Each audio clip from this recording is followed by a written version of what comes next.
ان کی راکھ کو گنگا کے پانی میں بہا دیتے ہیں، جبکہ ان کی طرف سے دی گئی یہ دلیل بھی قابل توجہ ہے کہ ہندو رسم و رواج کے مطابق وہ زیادہ تر اپنے لیے زرد رنگ کے لباس کو ترجیح دیتے ہیں، اور سورہ بنی اسرائیل کی گائے کا بھی یہ مخصوص رنگ بتایا گیا ہے۔ ڈاکٹر اسرار احمد مرحوم کے مطابق ان کے اور ہندوؤں کے رسم و رواج اور تمدن میں اس قدر مماثلت پائی جاتی ہے کہ یہ گمان کیا جا سکتا ہے کہ بنیادی طور پر ان دونوں کا تعلق کسی ایک مکتب فکر سے جوڑا جا سکے۔ اس کے علاوہ یہ روایت بھی معتبر سمجھی جاتی ہے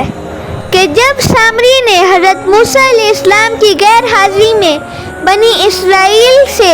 ان کے زیورات لے کر جو کہ انہوں نے مصریوں سے بطور قرض لے کر واپس نہ کیے تھے کو آگ میں گرم کرنے کے بعد جب ان سے ایک سونے کا بچڑا تیار کیا اور اس کے بعد اس کے منہ میں ایک مشت بھر خاک بھر دی،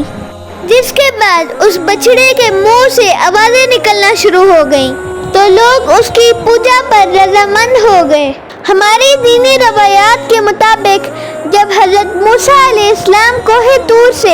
اپنے 40 دن کے قیام کے بعد واپس تشریف لائے تو آپ نے نہ صرف بنی اسرائیل کو سخت برا بھلا کہا بلکہ اپنے بھائی حضرت ہارون علیہ السلام پر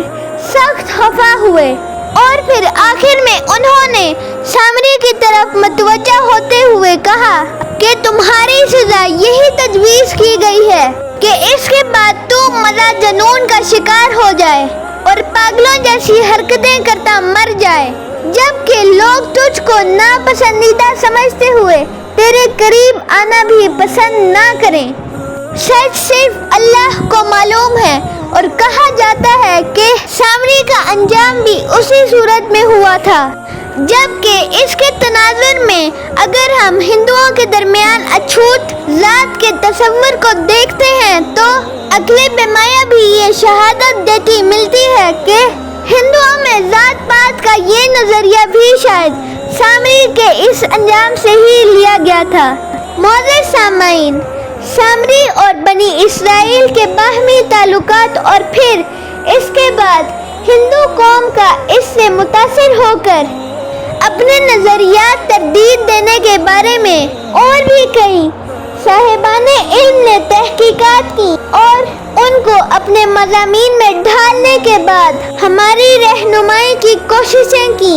مثال کے طور پر ڈاکٹر حمید اللہ اپنی کتاب محمد رسول اللہ صلی اللہ علیہ وآلہ وسلم میں توجیہ پیش کرتے ہیں کہ سامری کو حضرت موسیٰ علیہ السلام کی طرف سے تجویز کردہ سزا کے مطابق اچھوت ہونے کے عمل سے گزرنا پڑا، جس کے بعد ہم سوائے ہندوستان کے دنیا کے اور کسی بھی حصے اور مذہب میں انسانوں کے اچھوت ہونے کے نظریے کو نہیں دیکھ سکتے۔ لہذا غالب گمان ہے کہ یہ بھی بنی اسرائیل کے انہی گمگشتہ قبائل کا ایک فرد تھا جو کہ آریاؤں کے ساتھ سرزمین ہندوستان میں آیا، اور پھر اس کی اسی حالت بد کی بدولت اس نظریے نے یہاں بھی اپنے قدم جما لیے، اور یہی وہ حقائق ہیں جو کہ دنیا کے جدید اور قدیم علماء کی تحقیقات کا نچوڑ ہیں۔ لیکن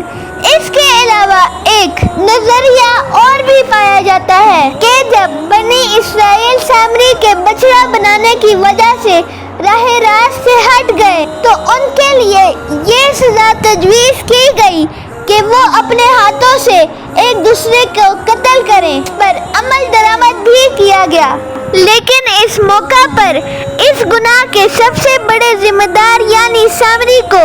یہ سزا کیوں نہ دی گئی، یہ بھی ایک بامانی سوال ہے، جبکہ وہ بظاہر اس وقت تک دین موسوی پر عمل لا چکا تھا۔ یہ الگ بات ہے کہ اس کے اندر نفاق بھی موجود تھا۔ اس بارے میں بھی امت کے بعض علماء کی رائے ہے کہ جب آپ کوہ طور سے واپس تشریف لائے اور یہ عالم دیکھا تو سخت غیر و غضب میں آ کر آپ نے حضرت ہارون علیہ السلام سے سخت لہجے میں پوچھا کہ تمہاری موجودگی میں یہ سب کچھ کیسے ممکن ہو گیا؟ جس کے جواب میں حضرت ہارون علیہ السلام نے تمام واقعہ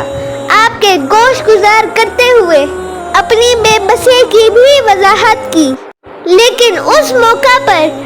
سامری نے جب حضرت موسیٰ علیہ السلام کو غصے میں دیکھا تو وہ مسکراتا ہوا چل دیا، جس پر اکثر یہ سوال کیا جاتا ہے کہ سامری کو اس موقع پر قتل کی سزا کیوں نہیں دی گئی، جبکہ اس جرم کا اصل محرک یہی بدبخت تھا۔ لیکن ناظرین،